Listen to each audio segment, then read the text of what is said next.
Welcome back. Now, tonight we take you through a powerful journey, one that begins in the shadows of colonial rule and marches defiantly into the heart of Kenya's democratic awakening. From independence to SabaSaba at Kamukunji grounds, this is the story of a nation that refuses to be silenced. A story of voices jailed but never broken. KTN's Vera Mora retraces Kenya's path to the 2010 Constitution, a document that stands today as a shield for justice, a symbol for promise, and a legacy still being written.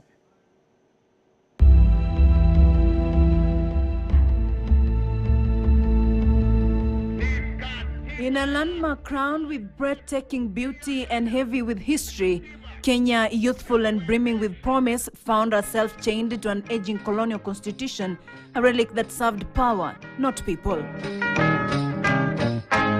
When independence finally arrived in 1963, a wave of euphoria swept across the land.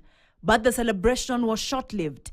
The independence constitution, drafted in distant British corridors, gave Kenya a parliamentary system in name. But each amendment hollowed it out. Over time, the dream of representation was replaced by a fortress of unchecked presidential power. The country's frustration simmered. Corruption spread unchecked. Ethnic divisions and repression became routine. Yet, even in the darkest nights, flickers of defiance refused to be extinguished.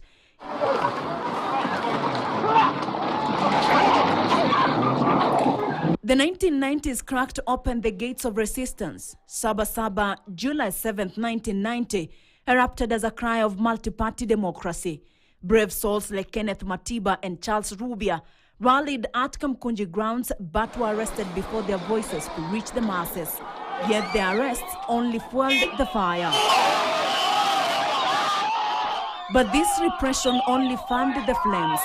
Just days before the rally, Raila Odinga was arrested on July 5, 1990 and detained without trial, joining other reformists like Mohamed Ibrahim, Gitobu Ibanyara, and Masinde Murilo in prison cells that would become unlikely crucibles of the second liberation.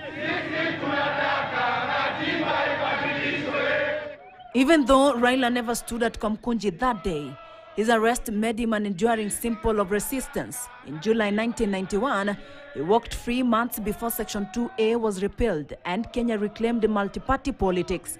Yet, democracy remained elusive. Later, in 1997, the IPPG reforms cracked open the doors for change. And later, the Bomas Conference of 2003-2004 produced a bold draft promising devolution and the protection of rights. But in 2005, the dream was diluted into the Wako draft. The public resoundingly rejected.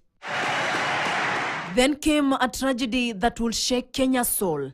The 2007 post-election violence that left more than 1,000 people dead. Entire communities were torn apart, and the nation struggled to the brink.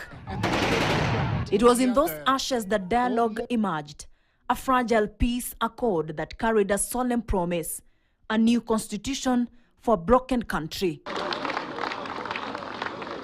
2 years later, in 2009, a committee of experts was convened to transform that promise into reality. Led by legal luminaries like Nzamba Kitonga, Dr. Ikuru Okot, Otende Omolo, and Professor Christine Mango, the committee set out to capture Kenya's many voices. They were guided by a parliamentary select committee and supported by leaders including James Orengo, Martha Karua, Ababu Namwamba, and the late Mtula Kilonzo, former Prime Minister Raila Odinga, and the late President Mwai Kibaki. Civil society and religious organizations from the Kenya Human Rights Commission to the Law Society of Kenya mobilized Kenyans to participate, and over 6 million copies of the draft were circulated. In town halls and marketplaces, Kenyans debated, argued, and dreamt. And at last, a document emerged, one that dared to envision an inclusive nation. They have been of great assistance to me. The 2010 Constitution laid the foundation for a new Kenya.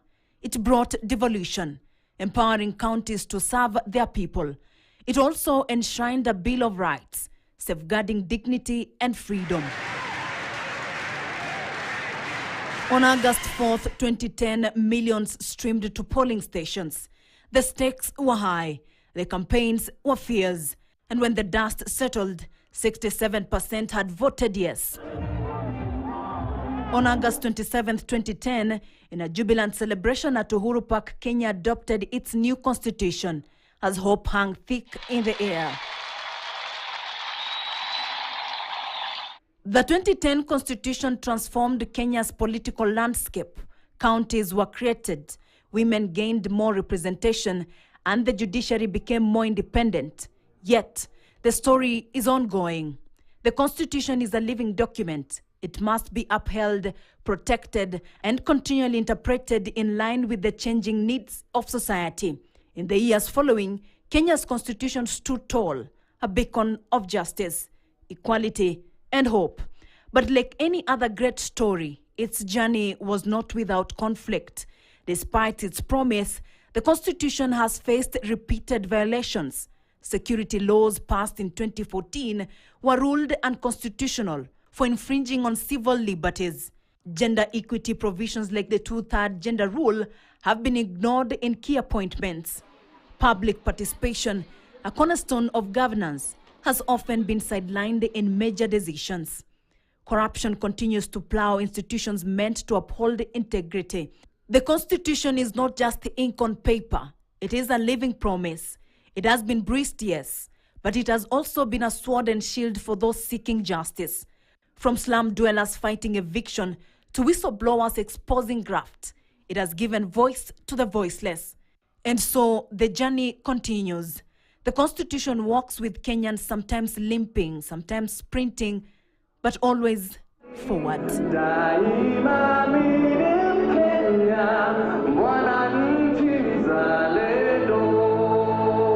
Vera Mora, KTN. Thank you, Vera Mora, for that. Indeed, the journey continues and Kenya's story is still being written. And to today,